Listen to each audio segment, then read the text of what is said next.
الحمد لله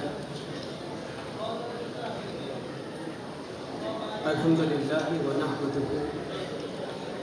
ونستعينه ونستغفره ونؤمن به ونتوكل عليه ونعوذ بالله من شرور أنفسنا ومن سيئات أعمالنا ومن يضلل فلا هادي له ونشهد أن لا إله إلا الله وحده لا شريك له ونشهد أن محمدا عبده ورسوله.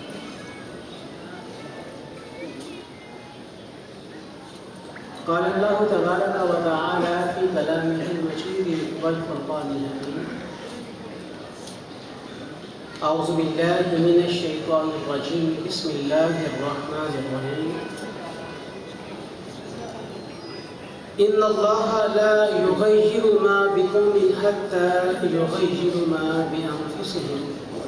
صدق الله العظيم. صدق رسوله النبي الكريم الأمين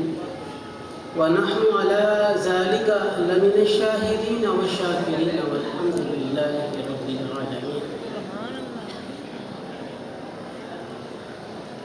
آج کی یہ تقریب کئی پہلوؤں کے اعتبار سے اپنے امتیاز کو قائم کیے ہوئے ہیں. ایک طرف عرس مبارک ہے، دوسری طرف دستار فضیلت ہے. جامعہ کا سالانہ پروگرام ہے. اب آپ ان تمام پہلوؤں کو ایک تقریب میں جمع کرنے پر میں جناب صاحبزادہ مولانا عبدالرسول اشرفی صاحب کو مبارکباد بھی پیش کروں گا، اور اس جلسہ دستار فضیلت میں وہ طلباء جنہیں اعزاز اور انعامات اور اسناد اور دستار فضیلت سے نوازا جائے گا، یقینی طور پہ ان کے والدین اعزاء اقربا بھی یہاں پہ تشریف فرما ہیں. انہیں بھی اپنے بچوں کی اس کامیابی پر ہدیہ تبریک پیش کرتا ہوں. اب آپ کئی موضوعات ہیں جن کے اوپر ہم بات کر سکتے ہیں. عمومی موضوعات جو ان تقاریب کا حصہ ہوتے ہیں کچھ آپ کے سامنے بیان ہو چکے اور یقینی طور پہ کچھ بعد میں بھی بیان ہوں گے.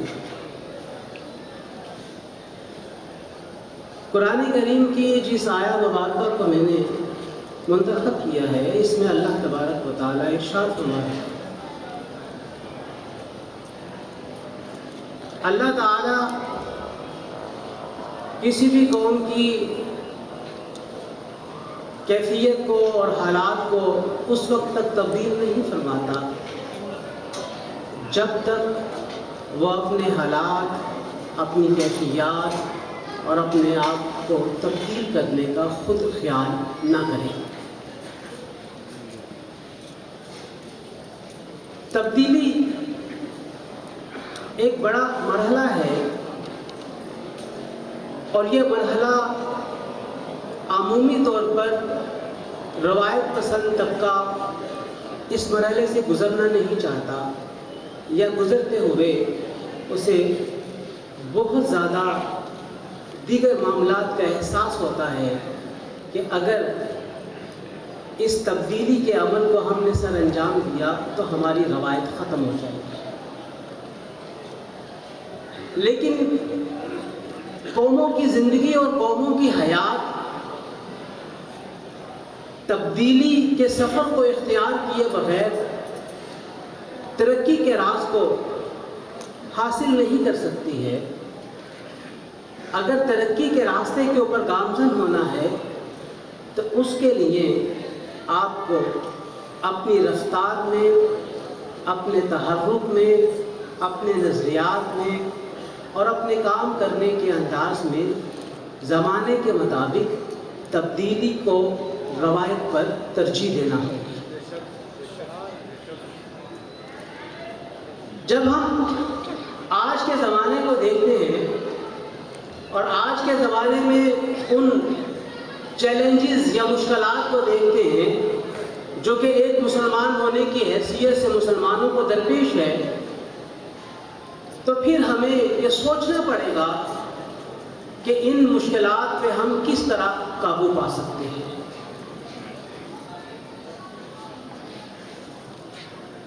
مشکلات میں اگر آپ بین الاقوامی طور پہ مسلمانوں کی مشکلات کو دیکھنا چاہیں تو جو سب سے بڑا ہمیں فقدان نظر آتا ہے وہ مسلمانوں کا ایک امت نہ ہونے کی صورت میں ایک جگہ کے اوپر ایک نظریے کے تحت اور ایک فکر کے تحت اکٹھے نہ ہونے، اور جس کا شاخسانہ، جس کا نتیجہ آج ہمارے سامنے فلسطین کے ایک چھوٹے سے علاقے جسے نیم خود مختاری حاصل رہی، میری مراد غزہ کا وہ حصہ، غزہ کی وہ پٹی ہے جس کے اوپر پچھلے 1 مہینے سے اسرائیل نے اتنے زیادہ بمباری کر دی کہ اس کی اینٹ سے اینٹ بچا کے رکھی۔ لیکن ہمیں آج بھی OIC کے اس اجلاس کے بے نتیجہ ہونے پر افسوس کا اظہار کرنا پڑ رہا ہے جو 1 مہینے کے کوشش اور کاوش کے بعد انعقاد پذیر ہوئی، اور اس اجلاس میں کوئی خاص نتیجہ برآمد نہیں ہوا، اور دنیا کے 57-58 اسلامی ملک غزہ کے حوالے سے کسی نتیجے پر پہنچے بغیر اس میٹنگ کو ختم کر دیں۔ بحیثیت مسلمان جس امت کا تصور پیش کیا گیا، آج اس امت کا تصور مسلمانوں میں اس کا فقدان نظر آتا ہے۔ اور اس کے مد مقابل جب آپ کفر کو دیکھتے ہیں، اور جس کے بارے میں یہ کہا جاتا ہے کہ الکفر ملت واحدہ، کہ کفر ایک ملت ہے، تو آج کفر نے اپنے آپ کو ایک ملت کی صورت میں سامنے رکھ دیا۔ یورپ میں 20 ممالک موجود ہیں جو کہ غیر مسلم ہیں، جنہیں ہم کافر کہتے ہیں، جن کا تعلق مسیحیت کے ساتھ ہے، بھلے سے وہ اس کا اظہار باقاعدہ کریں یا بے قاعدہ کریں، جن کی زبانیں اپنی اپنی ہیں، جن کی کرنسی اپنی اپنی ہے، جن کا حدود اربا اپنا اپنا ہے، لیکن یہ وہی کفر ہے جو آج ایک ملت کی صورت میں ہمیں یورپی یونین کے نام کے ساتھ نظر آ رہی ہے۔ کیا یورپی یونین کے مد مقابل مسلمان اپنی کوئی یونین نہیں بنا سکتے کہ آپ ایک اسلامی ملک جیسے پاکستان میں آپ داخل ہوں اور یہاں سے آپ سفر کرتے ہوئے اسی ویزے کے اوپر مراکش سے جا نکلیں؟ اور اس کے مد مقابل آپ یورپی یونین میں شامل ملکوں کو دیکھیے،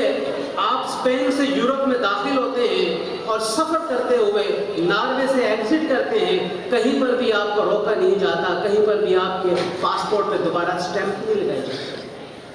آپ ٹریولنگ کر رہے ہیں، سفر کر رہے ہیں، کبھی آپ فرانس میں ہوتے ہیں، کبھی آپ سوئٹزرلینڈ میں ہوتے ہیں، کبھی آپ جرمنی میں ہیں، کبھی آپ ہالینڈ میں ہیں، کبھی چاہے سویڈن میں پہنچ جائیں، کبھی ڈنمارک میں پہنچ جائیں، کبھی ناروے میں پہنچ کے بعد۔ آج کفر نے یہ بتا دیا کہ اس طرح ملت قائم ہوتی ہے، اس طرح اکٹھ ہوتا ہے، اور مسلمانوں کو اس سے سبق سیکھنا چاہیے۔ آج یہی یورپی یونین، یہی امریکہ، یہی برطانیہ اسرائیل کے پیچھے دم خم ٹھونک کر کھڑا ہوا ہے اور اسرائیل کی ہر ممکن مدد کرتا ہوا نظر آ رہا ہے، اور مسلمان 57-58 ممالک آج بھی یہ سوچ رہے ہیں کہ ہم نے اسرائیلیوں کے مد مقابل فلسطینی مسلمانوں کی مدد کرنی ہے تو وہ مدد کس طرح کرنی ہے، اور ادھر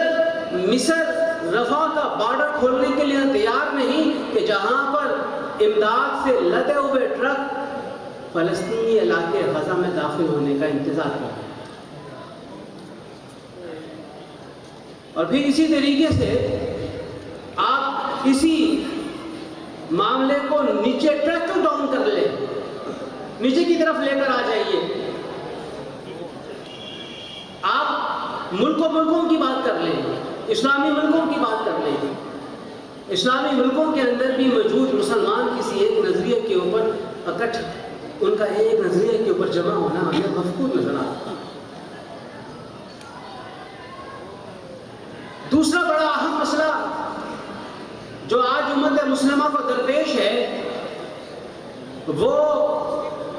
اس نظریاتی فکر کے اوپر اکٹھ ہونا، اجتماع ہونا جو کبھی مسلمانوں کو خاصا ہوا کرتا ہے۔ آپ اپنے ملک کو دیکھ لیجئے، بین المذاہب ہم آہنگی کی بات کرتے ہیں، اسے قائم کرنا آسان نظر آتا ہے۔ بین المسالک ہم آہنگی کی بات کرتے ہیں، وہ کدے تھوڑا سا مشکل کام نظر آتا ہے، لیکن جب آپ ایک ہی مسلک کے مختلف گروہوں اور ایک ہی مسلک کے مختلف بٹے ہوئے تنظیموں اور لوگوں کے گروپوں کو ایک جگہ پہ جمع کرنا چاہیں تو وہ آج سب سے مشکل کام نظر آتا ہے۔ ایسا کیوں ہے؟ سوچنے کی بات ہے۔ اور تیسرا بڑا اہم معاملہ جو آج امت مسلمہ کو درپیش ہے، امت مسلمہ جو ایک جگہ کے اوپر، ایک نقطے کے اوپر، ایک فکر کے اوپر اکٹھی ہونی چاہیے تھی، آج ہمیں دنیا میں 2 سے 3 بلاکس میں بٹی ہوئی نظر آتی ہے۔ ایک بلاک سعودی عرب کو اپنا امام تصور کرتا ہے تو دوسرا ایران کو کرتا ہے، اور ان دونوں کے درمیان سے ترکی کو بھی اپنا امام تصور کرنے والے ممالک پائے جا رہے ہیں۔ تو یہاں پہ مسئلہ یہ آ جاتا ہے کہ پاکستان ان بلاکس میں سے کس بلاک کی طرف اپنا رخ کرے کہ وہ آئندہ مستقبل میں اپنے لیے اپنے لاہ عمل کو مرتب کر سکے۔ لیکن بہرحال یہ ایک بڑا اہم معاملہ ہے جس کی طرف پھر ہمیں بہت زیادہ توجہ کرنے کی ضرورت ہے۔ اس کے ساتھ ساتھ ہمیں اپنے ان طلباء کے حوالے سے بھی تھوڑی سی بات کرنی ہے جنہیں آج دستار فضیلت سے نوازا جا رہا ہے، جن کے ہاتھوں میں اسناد تھمائی جائیں گی اور جن پر یہ انحصار کیا جائے گا کہ اب وہ معاشرے میں نکل کے اللہ اور اللہ کے رسول کے دین کو پھیلانے کے لیے تیار کر دیے گئے ہیں۔ ان طلباء کے لیے اور خاص طور پر دین میں کام کرنے والے احباب کے لیے عرض کرنا چاہوں گا کہ یہ جو تبلیغ دین کا فریضہ ہے، یہ نبی کریم صلی اللہ علیہ وآلہ وسلم کی سنت مبارکہ،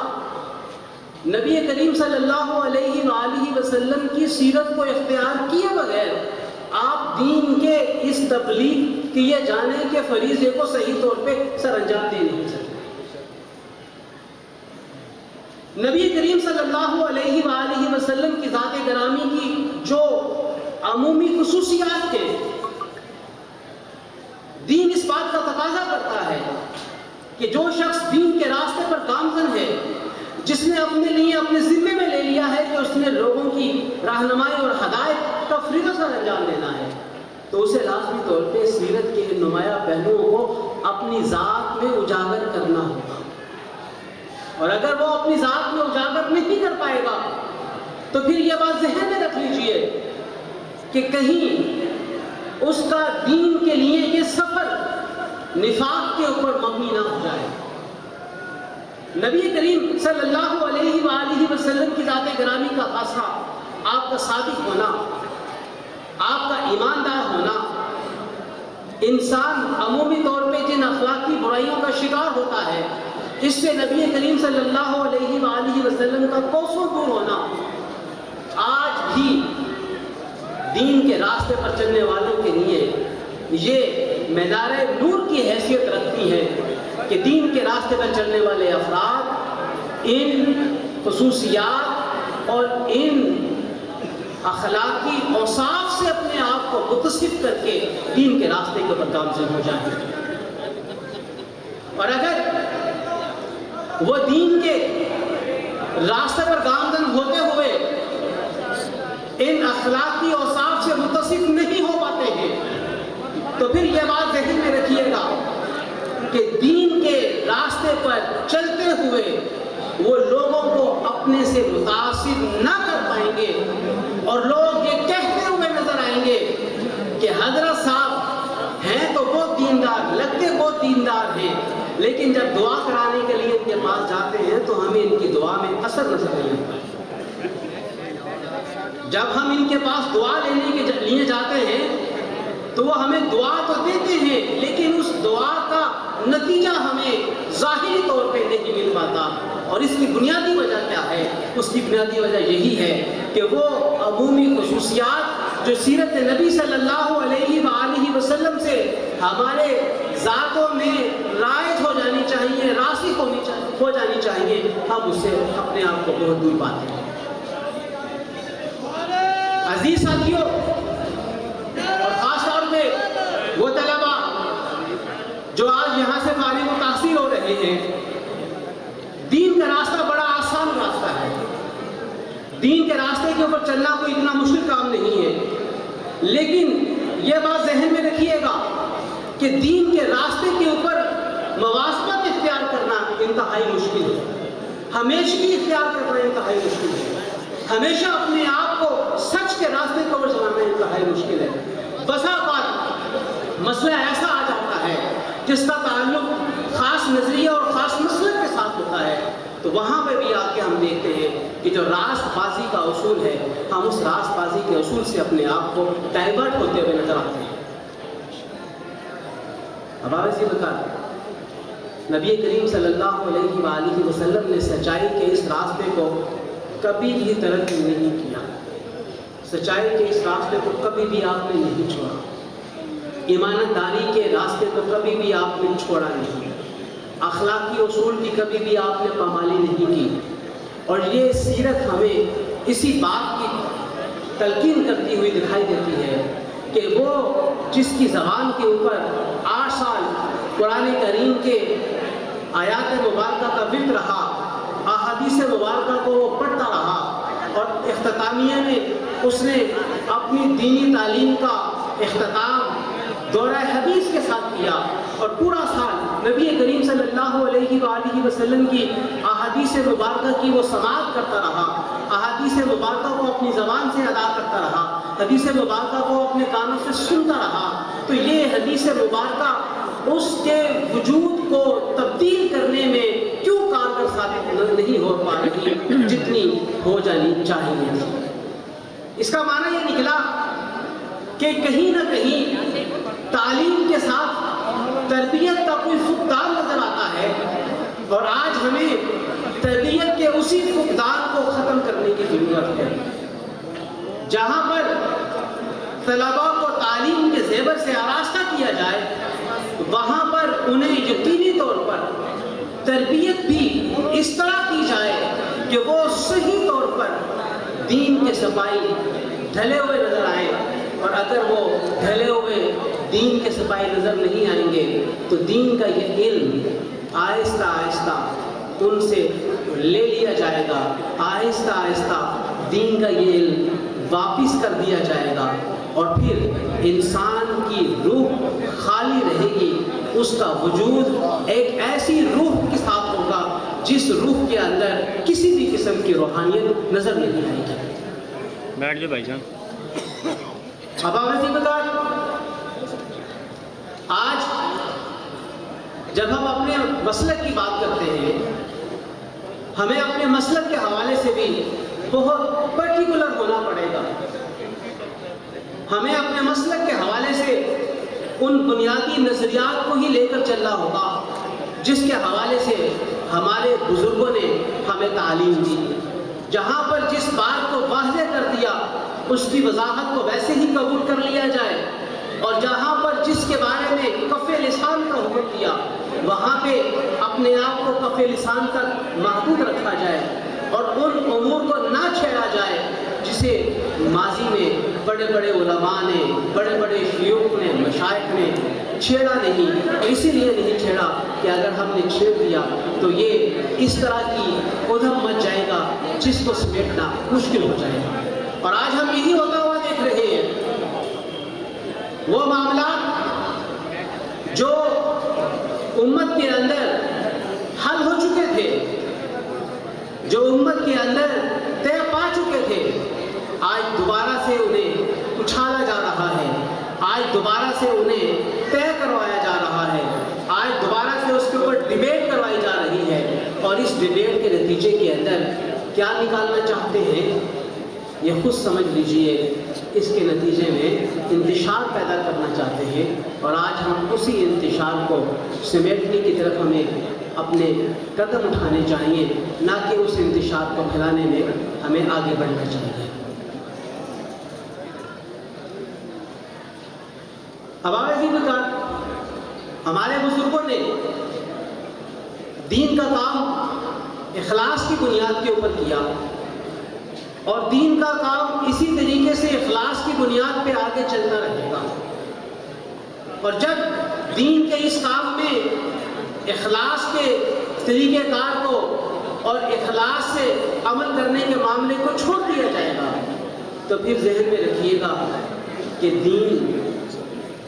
ہر اس جگہ کے اوپر جائے گا جہاں پر اخلاص پایا جائے گا۔ جہاں پر اخلاص نہیں ہوگا، دین کی بنیادی روح وہاں سے اخذ کر لی جائے گی، لے لی جائے گی، نکال لی جائے گی، اور خالی وہاں پر لفظوں کے اوپر جاری الفاظ تو ہوں گے، لیکن ان الفاظ کی معنویت نہ ہوگی، اور ان الفاظ کی گہرائی نہ ہوگی، اور ان الفاظ کا ذہنوں کو تبدیل کرنے کا عمل ہمیں نظر نہیں آئے گا۔ اور آخری بات جو میں عرض کرنا چاہوں گا، یار چپتا کرو نا بھائی۔ احباب، نبی کریم صلی اللہ علیہ وآلہ وسلم نے دین پھیلانے کے عمل کو کسی خاص وضاحت کے ساتھ مخصوص نہیں کیا۔ جب آپ خطبہ حجۃ الوداع ارشاد فرما رہے تھے تو آپ نے صحابہ کرام سے اس بات کے بارے میں پوچھا کہ کیا میں نے تم تک دین کی باتیں پہنچا نہیں دی ہیں، اور آپ نے خاص طور پہ اس موقع پہ صحابہ کرام کو مخاطب ہو کے یہ کہا، یہ فرمایا کہ جو تم میں سے جہاں یہاں پر حاضر ہے وہ ان باتوں کو، اس گفتگو کو غائب تک پہنچا دے۔ اس کا واضح معنی یہ بنتا ہے، دین جس کو جتنا آتا ہے، دین جس کو جتنا سمجھ آ چکا ہے، دین کی جو جتنی بات جان چکا ہے، اس کی ذمہ داری بنتی ہے کہ وہ جتنی دین کی بات اس نے سیکھ لی ہے وہ اس بندے تک دین کی بات کو پہنچائے اس بندے کو اس بات کا پتہ نہیں ہے۔ ہم نے یہ بات محسوس کر لی کہ مخصوص افراد، مخصوص انداز فکر، مخصوص طرز حیات، مخصوص لباس والا ہی دین کی تبلیغ اور ترویج کر سکتا ہے، اور مخصوص شے کو ہی وہ آگے پہنچا سکتا ہے۔ لیکن نبی کریم صلی اللہ علیہ وآلہ وسلم کی حدیث مبارکہ تو ہمیں کچھ اور بھی سبق دیتی ہوئی نظر آ رہی ہے۔ نبی کریم صلی اللہ علیہ وآلہ وسلم کا فرمان ذیشان ہے، الحکمت دالۃ المومن، جو حکمت ہے یہ مومن کی گم شدہ میراث ہے، انا وجدہا انتقہا، اسے جہاں سے ملے وہ اس کو حاصل کر لے، وہ اس کو چن لے۔ تو حکمت دانائی کی بات، اور یہ وہی دانائی اور حکمت ہے جس کے بارے میں اللہ تبارک و تعالیٰ یہ ارشاد فرما رہا ہے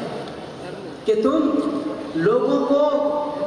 دین کی طرف حکمت اور دانائی کے ساتھ بلاؤ، ادعو الی سبیل ربک بالحکمت والموعظۃ الحسنہ،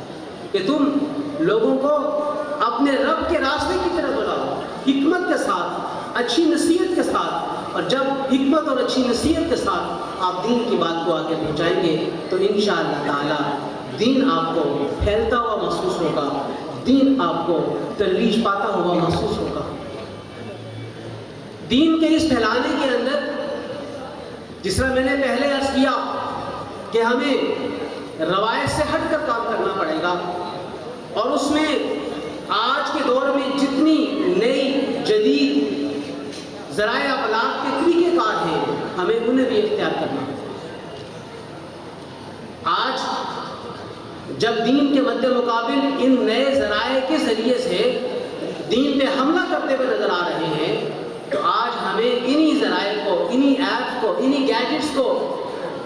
استعمال میں لاتے ہوئے دین کے بنیادی پیغام کو پھیلانے میں اپنی بھرپور کوشش ادا کرنی چاہیے۔ اللہ تعالی کی طرف سے ہمیں ہماری اس کوشش کا بدلہ ملے گا۔ نتیجے کا برابر ہونا یا نہ ہونا یہ اللہ وحدہ لا شریک ہے، لیکن ہماری جو ذمہ داری بنتی ہے، بنیادی ذمہ داری بنتی ہے، ہمیں اس بنیادی ذمہ داری کے بارے میں اس سے پوچھا بھی جائے گا ہم سے کہ جب تم نے اس میدان کو اختیار کر لیا تو تم نے مکمل طور پہ اس کے تمام ذرائع اور اسباب کو کیوں اختیار نہیں کیا جو تمہیں لازمی طور پہ کرنا چاہیے تھا۔ اللہ تعالیٰ سے دعا ہے کہ وہ ہمیں دین کو پھیلانے کے لیے ہر ممکن سبب کو اختیار کرنے کی توفیق عطا فرمائے، اور اس کے ساتھ ساتھ اس ادارے کی تعلیمی کارکردگی کو دن دگنی رات چگنی ترقی عطا فرمائے کہ یہ ادارہ اس علاقے کے لیے ایک نعمت غیر مترقبہ کی حیثیت رکھتا ہے، اور اس ادارے کے فارغ و تحصیل علماء کی ایک کثیر تعداد ہے۔ اس کا ایک پس منظر ہے، ایک ماضی ہے۔ جس طرح اس کا ماضی بڑا تابناک رہا، ہم اللہ وحدہ لا شریک کے حضور دعا کرتے ہیں کہ اللہ تعالیٰ اس کے حال کو بھی اچھا بنائے اور اس کے مستقبل کو بھی اچھا بنائے۔ وما علینا الا البلاغ۔